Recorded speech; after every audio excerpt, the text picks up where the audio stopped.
পরীক্ষা কয় নম্বর রুমে? ও হাই, 405। পায়ে প্রচন্ড ব্যথা, এই সিঁড়ি দিয়ে আর হেঁটে উঠতে পারছি না। কি করছো তুমি? সারা দেখলে কি বলবে? আমি বললাম তো আমি আছি।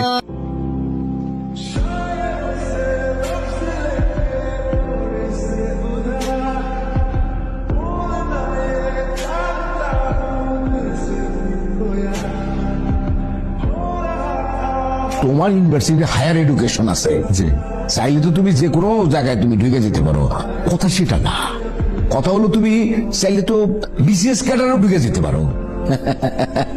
সে আপনি যদি চান যে আপনার মেয়ের জন্য একজন বিসিএস ক্যাডার, তাহলে আমি সেটার জন্য প্রিপারেশন নিব, পড়াশোনা করবো। তুমি ঢাকায় চলে যাও, গিয়া বিসিএস এর কোচিং এ ভর্তি হয়ে যাও। আমি কথা দিতেছি, আমি নিজের হাতে নিজের দাঁড়ায়া তোমাদের বিয়ের ব্যবস্থা করবো। এদিকে সবসময় আমাকে ভালোবেসে আগলে রেখো। আমি তোমাকে কথা দিচ্ছি, এই পৃথিবী তোমার আর আমার হবে, তুমি একটু অপেক্ষা। I love you. I love you so much. Good night. Good night. শোনো, আজকে পাত্রপক্ষ তোমাকে দেখতে আসবে।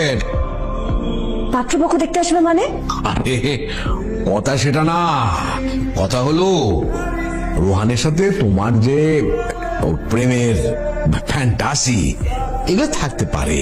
বিশ্ববিদ্যালয়ে প্রথম ভর্তি হলে প্রথম প্রথম এরকম হয়, এটা কিছু না।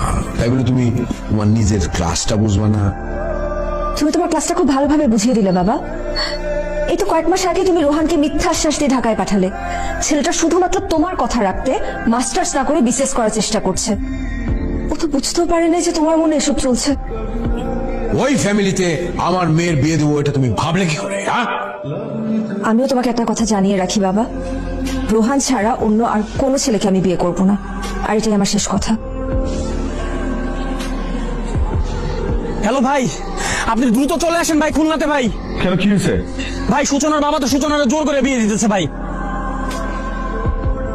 কি ব্যাপার, তোমরা এখানে কেন, একটু পর কি পাত্রপক্ষের আসার কথা?